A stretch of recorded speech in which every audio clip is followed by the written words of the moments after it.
தனுசு ராசி. தனுசு நெறைய இந்த தனுசு ராசிய சேர்ந்தவங்கலாம் ஒரு மெயில் அண்ட் எனக்கு பர்சனலா தெரிஞ்சவங்களும் கேட்டது என்னன்னா, இப்பதான் தனுசு அப்படி இந்த 7 சனிலாம் முடிஞ்சு கொஞ்சம் அப்படி இப்படி நல்லா வந்தது. உடனே இப்போ அர்த்தாஷ்டம சனி வருது. 2025 அப்படி இருக்குமா? இப்படி இருக்குமா?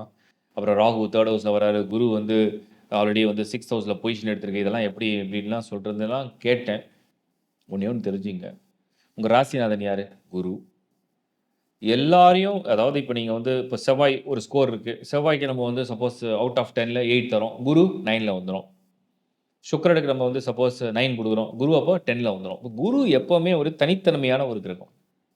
அந்த ராசியில நீங்க பிறந்துட்டீங்க தனுசுல.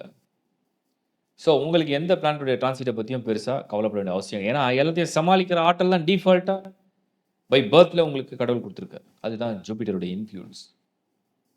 குரு உங்க சுய ஜாதகத்துல நல்லா இருக்காரான்னு பாருங்க. நல்லா இருந்தாருன்னா வேற லெவல்ல உங்கள புரொடெக்ட் பண்ணிடுவாரு. அதிகமா யாரெல்லாம் புண்ணிய காரியங்கள் மட்டுமே, தர்ம காரியங்கள் மட்டுமே, சுப காரியங்கள் மட்டுமே பண்றாங்களோ, அவங்களுக்கு டீஃபால்ட்டாவே குரு ஜாதகம்லே நல்லா வருவார். குரு எந்த இடத்துல இருக்கோ, அவங்களுடைய புண்ணியங்கள் எவ்வளோ இருக்குன்னே காமிக்கும். குரு எப்படி ஒரு தோஷத்த குடுக்குதோ, அந்த அளவுல அது வந்து அந்த புண்ணியங்கள குறைச்சிருக்கும். அதுதான் குருவுடைய தன்மை. குருனா தர்ம நெறிகளை பின்பற்றுவதுன்னு அர்த்தம்.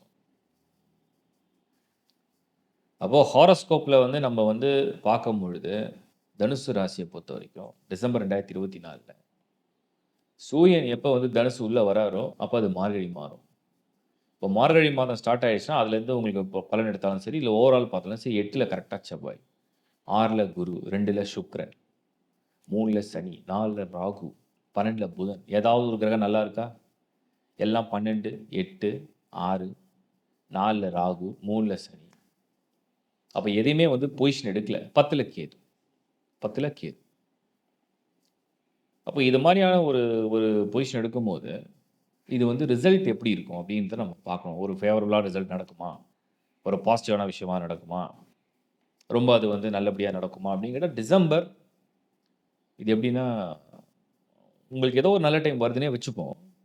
அது டிசம்பர்ல இல்ல. அவ்வளோதான். டிசம்பர்ல நீங்க வந்து ஒரு ப்ரீ ஒர்க் பண்ணலாம். ஒரு பிளான் பண்ணலாம். அது ஜாப் ரிலேட்டடா இருக்கலாம். ஒரு பிசினஸ் ரிலேட்டடா இருக்கலாம். மனி மேட்டர்ஸா இருக்கலாம். எஜுகேஷனா இருக்கலாம். ஃபேமிலியா இருக்கலாம். கல்யாண விஷயமா இருக்கலாம். அப்ப டிசம்பர்ல யூ கேன் ஜஸ்ட் பிளான். அத செயல்படுத்துறதுக்கு தனுஷ பொறுத்தவரைக்கும் டிசம்பர்ல நல்லா இருக்குமா? பொருளாதாரம் சூப்பரா இருக்குமா? அது அப்படி இருக்குமா? இது இப்படி இருக்குமான்னா, அந்த மாரியான ஒரு பலன்லாம் டிசம்பர்ல பெருசா இல்ல.